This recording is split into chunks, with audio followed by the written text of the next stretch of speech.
Hi, my name is EJ Massa. Last year I talked about the Olympus EM10 and how awesome the video stabilization was. But I lamented at the limited frame rate options and how flimsy the codec was. Well, Olympus must have been watching my review because they decided to improve the video with the Olympus EM5, OMD, EM5 Mark II.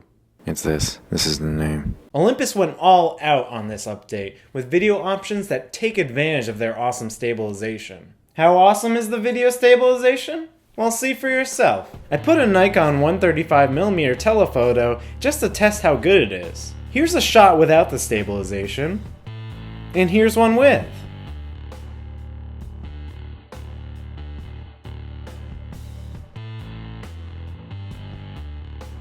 One weird thing about the video stabilization, if you remember with my EM10 review, when you turned on the stabilization, the camera cropped the image. With the EM5 Mark II, the crop is present whether or not the stabilization is on. I'm gonna have the stabilization on anyway, but it's good to have options. The quality of the stabilization is so good, I don't need a tripod or a shoulder mount like this, so I'm gonna throw it out the window.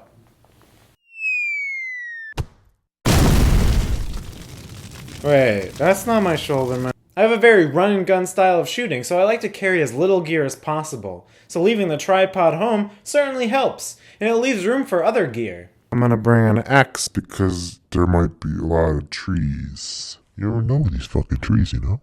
The great thing about in-body stabilization is that you get to use the stabilization with new lenses, old lenses, even this made-in-China C-mount lens I bought from some asshole in Hong Kong for $20. Everybody gets stabilization! Stabilization. On top of that, Olympus put an all-intra high bitrate codec and a cinematic 24 frames per second frame rate.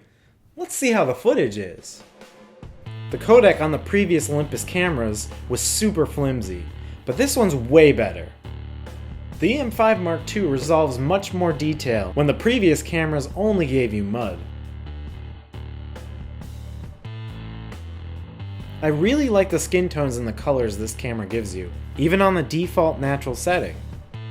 The stabilization comes in handy when using a telephoto lens.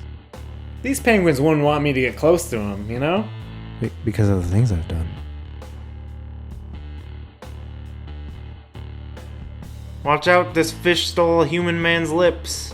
Call the police, he stole the lips. He's coming for my lips. I think these penguins were making out, and now they're ashamed. And they should be. Shame!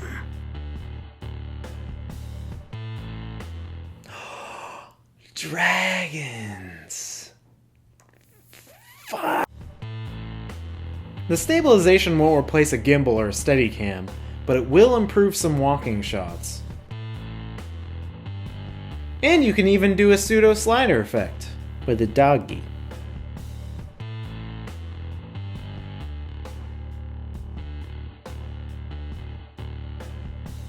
I'm amazed how steady some of these handheld shots are.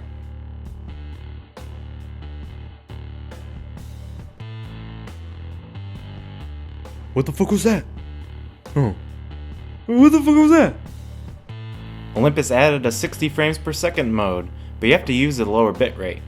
Still looks pretty good though.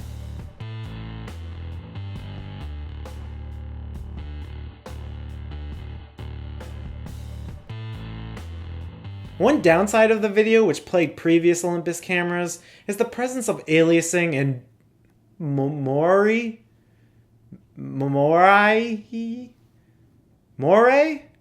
Wait, let me look this up.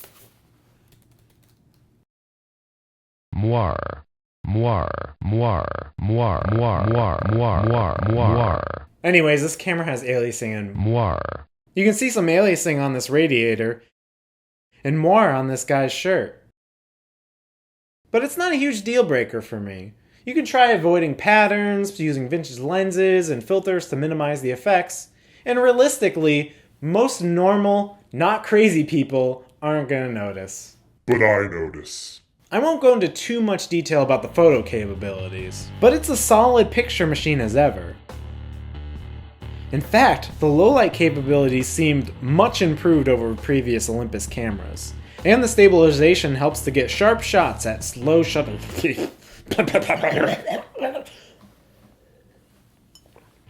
And the stabilization helps get crisp shots at low shutter speeds. Olympus has also included a high-res photo mode. You'll need a tripod, but you can get some really great results from it. Unfortunately, your subject can't move, as seen by these blurry branches in the background. So make sure you have a subject that won't run away from you. Here's some other things I want to mention. A solid professional construction. Beautiful metal dials. I love metal dials. It's got plenty of function buttons, even one for dog noises. The inclusion of excellent focus peaking for video. A cold-resistant and splash-resistant body. Pity. It also doesn't get jealous if you eat chips and queso near it. See? Not jealous at all. A programmable switch that I use to switch from photo mode to video mode. A flippy screen for blogging. Blog, blog, blog, blog, blog, blog. The EVF is good. It's a good one. There's a mic input and an HDMI output. So you can step up your game. Your video game. Video games, yay! So in conclusion, Olympus went all out on their video features. I already love their stabilization, but between the frame rates, the video codec, and the large amount of video features they added, they took a huge step in the right direction. I'll personally use this camera for a lot of run and gun shoots, and hopefully Olympus keeps up with these video improvements. And the high-res pictures are pretty cool too. Okay, that's it. Bye. You made it this far, it's good. Why don't you click on more of my reviews and comment, like them, tell me I'm pretty. And also I made this cartoon. It's about Vince Gilligan and Breaking Bad and all those things that I like so much. Oh, also subscribe. Can you tell I scripted this? I scripted it.